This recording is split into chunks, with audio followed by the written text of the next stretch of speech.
Hi everyone. My name is Nathalia Castaneda, and for my Community Mental Health Agency report, I'm going to be discussing a nonprofit organization called Claris Health. Claris Health's mission and target population is best summarized by their mission statement, which is our mission from the start has been to equip and care for individuals and their families before, during, and after pregnancy and sexual health choices. So Claris Health's structure is to provide outpatient services. They utilize one-on-one care and couples and family care, and psychoeducation and trauma-informed approaches in therapy. Um, and then their funding is mostly like through donations and private foundations and individual donors. This includes uh, active donors in the that are Claris Health members, donations, which is not just limited to money, but also volunteers who provide their services for Claris Health, and fundraising events such as galas or other um, smaller events to raise funds. Um, and then some more important additional information that is important for this organization is that they do utilize case workers in order to provide referral sources to the community, um, to community-based programs and resources just based on their clients' needs. Um, and some of their services are both in English and Spanish, and they are currently located in two locations in the Los Angeles County, one in West Los Angeles and the other in Linwood. So diving a little bit further into Claris's health treatments and services overviews, they do offer therapy, parenting program, pregnancy loss and adoption support, and resources and referrals for things that they don't provide. For therapy, it's individual, couple, and group therapy. The parenting programs, they offer parenting classes, mentorships, educational workshops, and also court mandated classes. And specifically, the parenting classes and the court mandated classes can be done virtually. And then they do offer support groups for those who have experienced pregnancy loss or are looking to have adoption support. They specifically support groups and individuals, who have chosen to place their child or children up for adoption. And they help individuals heal from past pregnancy loss, whether that includes miscarriage, stillbirth, or abortion. And then for their resources and referrals, they work with caseworkers to assist with these resources and make community connections just based on the client's needs. So for cost of services through Claris Health, it does vary depending on the services that's received. For therapy, their initial visits are at no cost, but subsequent visits are $25 to $40 per session, and it can be based on a sliding scale depending on the therapist and the client's needs. For the parenting programs, there's no cost except for a one-time fee of $20, specifically for the court mandated classes. Um, and then for the pregnancy loss and adoption support, there's no cost, but they do ask for donate a $20 donation just to cover group materials that are used in the support groups. When diving a little bit deeper into the cost, I did check to see if insurance is needed, and I did ask as well. They did state that Claris is in network for some insurance plans, either through Medi-Cal or private insurance, but a person doesn't need insurance to be seen there. Basically, they stated that if they do have insurance, they but the services aren't covered, or if they don't have insurance, they can still receive these services either for free, or they can discuss a sliding scale price before the visit. Um, and they also assist people who qualify for Medi-Cal to sign up and get assigned to an emergency Medi-Cal plan. Um, and lastly, they also see patients just regardless of their insurance, immigration status, or ability to pay.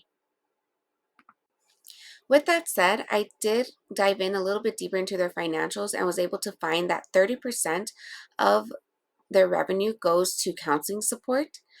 This is demonstrated a bit more in detail with the image I'm showing here. And this shows just a greater breakdown of how their overall financials are spent throughout all their services that they offer.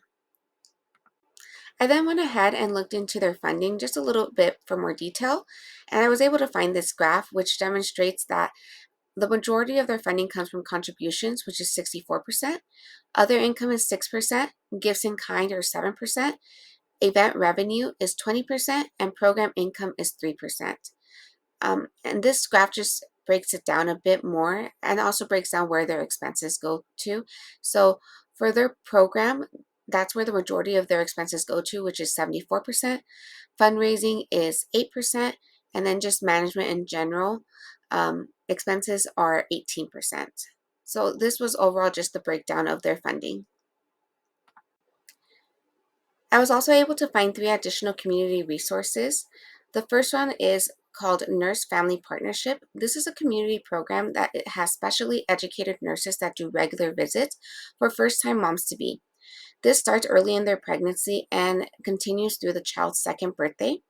And their main goal is to help new moms with the knowledge and tools that they're going to need to care for their babies. The second resource is called Connections for Children. It's a nonprofit childcare resource and referral agencies, and their main goal is to help families um, find resources and get referrals for areas such as childcare, financial assistance, and family engagement programs.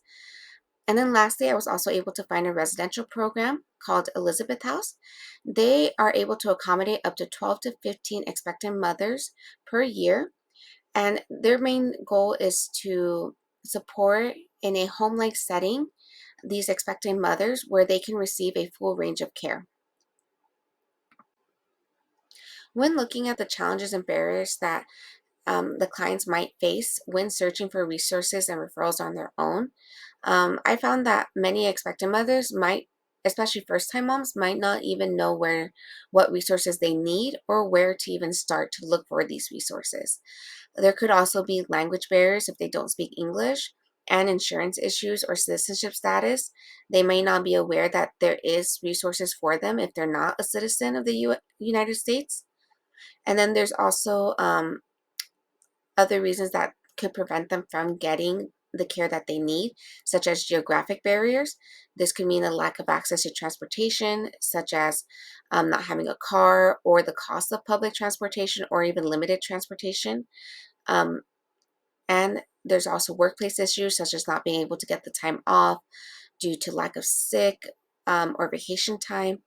Also, just inadequate pay, or they just can't afford to take the time off to receive these services. There's also the possibility of not having a support system or a limited support system where their partner or family are people that they can't rely on for assistance. Inflexible schedules, which could mean if they have more than one child, adhering to their child's school schedule and their work schedule, um, and also just possibly not having access to childcare if they do already have children.